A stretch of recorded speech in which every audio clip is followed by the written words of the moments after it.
ዛሬ ከሰዓት በኋላ የተሰማው ዜና ለኢትዮጵያ የኪነ ጥበብ ኢንዱስትሪ መልካም ዜና አይደለም። ታላቋና አንጋፋዋ ድምፃዊት ራሄል ዮሐንስ ከዚህ ዓለም በሞት መለየቷ ብዙዎችን አስደንግጧል። ለረጅም ጊዜ ከኪነ ጥበቡ ዓለም ርቃ የነበረች ቢሆንም ግን እጅግ በጣም ብዙ ሰዎች በስራዎቿ ያስታውሷታል። የጥበብና የጠንካራ የስራ ተምሳሌት እንደሆነች የሚነገርላት የአንጋፋዋ ድምፃዊት ራሄል ዮሐንስ እልፈተ ሞት ብዙዎችን አስደንግጧል።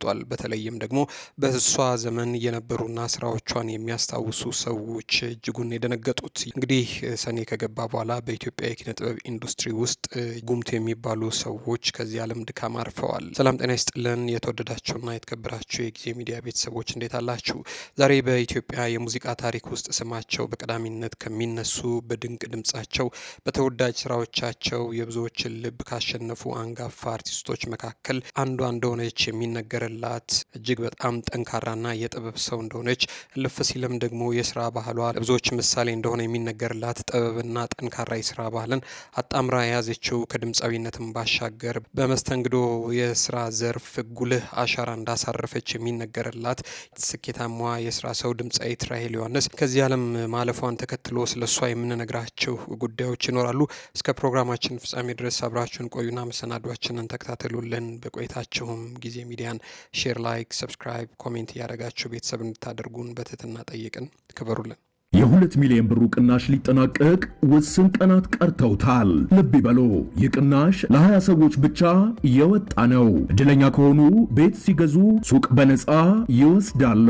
ቅንጡና ዘመን ተሻጋሪ ቤቶችን በካሬ ከ69 ሺህ ብር እስከ 89 ሺህ ብር እንደ ጉድ እየተቸበቸበ ነው። በ10% ቅድመ ክፍያ ከ50% የባንክ ብድር ጋር ከባለ 1 እስከ ባለ 3 መኝታ ክፍል እንዲሁም የንግድ ሱቆችን በተለያዩ የካሬ አማራጮች አቅሙን ባማከለ መልኩ ከዝቅተኛ ፍሎር እስከ ከፍተኛ ፍሎር ለሽያጭ ቀርበዋል። በቡልጋሪያ አደባባይ አፍሪካ ህብረት አጠገብና እንግሊዝ ኤምባሲ መሆኑ ቦታውን ይበልጥ ተመራጭ ያደርገዋል። ስለ ቤቶ ዲዛይን እንዳያስቡ፣ ስካይላይት ሆቴልን በሰሩ የአርክቴክት እጆች ለእርሶና ለልጆ ምቾት በሚሰጥ ዘመን ተሻጋሪ አፓርትመንት እየተገነቡ ነው። በአካል መምጣት ሳይጠበቅቦት ባሉበት ሆነው የሚዋዋሉበት። በተጨማሪም በመሃል መክፈል ቢያቅቶት ቤቶን አትርፈው መሸጥ መለወጥ ይችላሉ። ሁሉን አቀፍ የጋራ መገልገያዎች ከበቂ ሁኔታ ጋርም ተዘጋጅተዋል። ያሉን ቦታዎች ውስን ስለሆኑ ቀድሞ በ0929 34 6406 ላይ ይደውለው። እኔ ለሀገሬን ለወገኔ ለኢትዮጵያ ሕዝብ አይዶንት አቅሜ በቻለው ለማስደሰት ነው የምሞክረው። ታላቋ ድምፃዊት ራሄል ዮሐንስ የተወለደችው መዲናችን አዲስ አበባ ውስጥ በተለይም ካሳንቺስ አካባቢ ልዩ ስሙ ግቢ ገብርኤል ተብሎ በሚጠራው አካባቢ ነበረ። ሚያዝያ 7 ቀን 1939 ዓ.ም ነበር ወደዚች ምድር የተቀላቀለችው። ለቤተሰቦቿ የበኩር ልጅ የነበረችው ራሄል ዮሐንስ ገና በልጅነቷ ጀምሮ የሃይማኖትና የሞራል እሴቶችን እየቀመሰች ነበር ያደገችው። በወቅቱ ሀና በተሰኘው ዝነኛ ዘፈኑ በብዙዎች ዘንድ ከሚታወሰውና በኋላ ላይ የሙዚቃ ተሰጥኦውን ለዓለም ካሳየው ታናሽ ወንድሟ አንጋፋው ድምፃዊ ሰይፉ ዮሐንስ ጋር በመሆን የቄስ ትምህርት ቤት እስከ ዳዊት ድረስ ተከታትላለች። ይህ የቄስ ትምህርት ቤት ቆይታዋም ለድምጿ መስተካከልና ለጽናቷ ትልቅ መሰረት እንደጣለላት ይነገራል። መደበኛ የአንደኛ ደረጃ ትምህርቷን ደግሞ በአስፋው ወሰን ትምህርት ቤት ነበር ያጠናቀቀችው። ራሄል ዮሐንስ ገና በልጅነቷ ጀምሮ የአየር ላይ በረራ አስተናጋጅ ወይንም ደግሞ ሆስቴስ የመሆን ትልቅ ህልም ነበራት። ህልሟ ሙሉ በሙሉ በአየር ላይ ባይሳካም በየብስ መስተንግዶ ግን ወደር የማይገኝለት ስኬት አስመዝግባ ነበር። ለሆቴል ሙያ ከፍተኛ ዝንባሌ የነበራት ራሄል ዮሐንስ በታዋቂው ራስ ሆቴል ለ3 ወራት ያህል የአጠቃላይ መስተንግዶ ስነ ስርዓት ስልጠናም ወስዳ ነበረ። በመቀጠልም በራሷ ምርጫ በጊዮን ሆቴል የወይን መስተንግዶ ትምህርትን ለ2 ዓመታት በትጋት በመከታተል በወቅቱ ትልቅ ነው የሚባልለትንም ዲፕሎማ አግኝታ ተመርቃ ነበረ። የስልጠኗ በሩን የከፈተላት ትልቅ አጋጣሚ ነበረ። በሙያዋ እጅግ ብቁና የተመሰገነች የነበረችው ራሄል በወቅቱም ወደ ኢትዮጵያ ይመጡ የነበሩ እንደ ገማል አብዱል ናስር፣ ሴኩ ቱሬና ኳሚ ንክሩማ ያሉ ታላላቅ የአፍሪካና የዓለም መሪዎችን እንዲሁም ከፍተኛ የሀገር ውስጥ ባለስልጣናትን በከፍተኛ ሙያዊ ብቃት የማስተናገድ እድል አግኝታለች። ስራን ከታች ጀምራ በሂደት እስከ ጀነራል ማናጀርነት ወይንም እስከ ዋና ስራ አስኪያጅነት ለመድረስ የበቃች ብርቱና ታታሪ ሰው ነበረች። ስራን ከታች ጀምራ በሂደት እስከ ጀነራል ማናጀርነት ወይንም እስከ ዋና ስራ አስኪያጅነት ለመድረስም በቅታለች። በህይወት ዘመኗ በራስ ሆቴል፣ በጊዮን ሆቴል፣ በአርጀንቲና፣ በታንዛኒያና በፊሊፒንስ ኤምባሲ እንዲሁም በሸበሌ ሆቴል፣ በሂልተን ሆቴል ልፍ ብሎም በፎርሺፕ ትራቨል በኃላፊነት እየሰራች ሲሆን በግሏም አነስተኛ ሆቴል ከፍታ በስኬት አገልግላ እንደነበር የታሪክ መዛግብት ያሳያሉ። በወቅቱ ከሚያገኟት መደበኛ ደሞዝ ይልቅ ደንበኞች በደስታና በአገልግሎቷ ተደስተው የሚሰጧት የደስታ መግለጫ ወይም ቲፕ ምናልባትም ደግሞ ፐርሰንቴጅ ልንለው እንችላለን እጅግ የተሻለና ኑሯን የደገፈ እንደነበር በህይወት ታሪኳ ታስታውሳለች።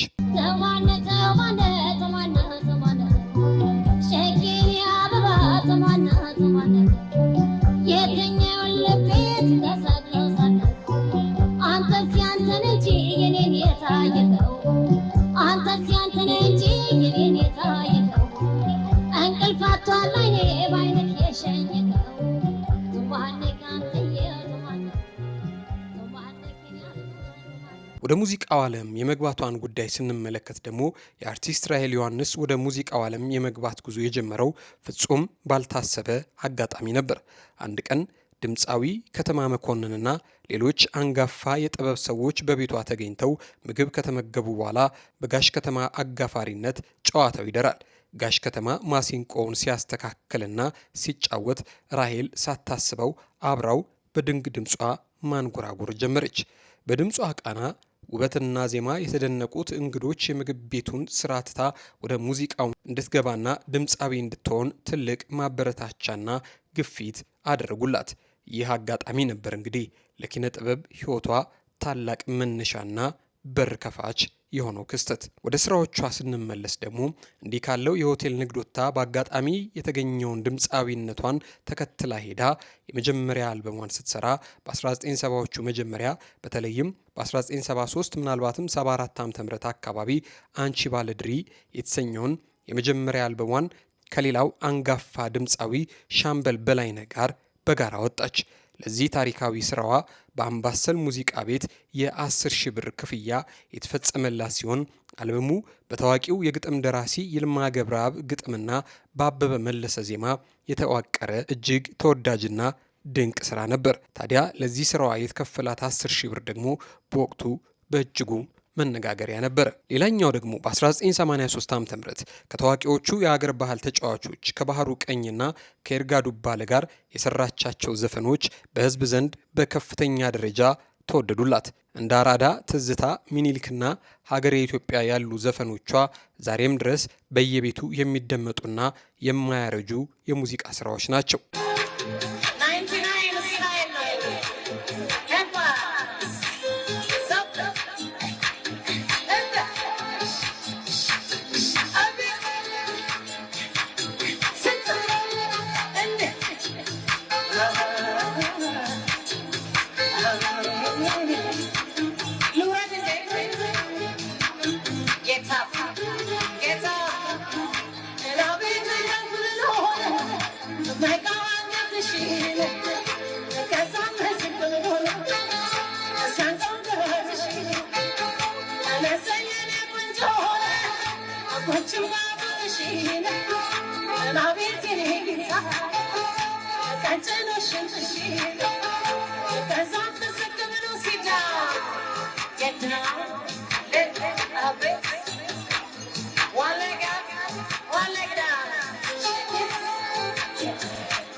ራሄል ዮሐንስ ድምጻዊ ብቻ አልነበረችም፣ ድንቅ የዜማ ደራሲ እንጂ። በሙዚቃ ህይወት ውስጥ እስከ 13 የሚደርሱ አልበሞች ለህዝብ አበርክታለች።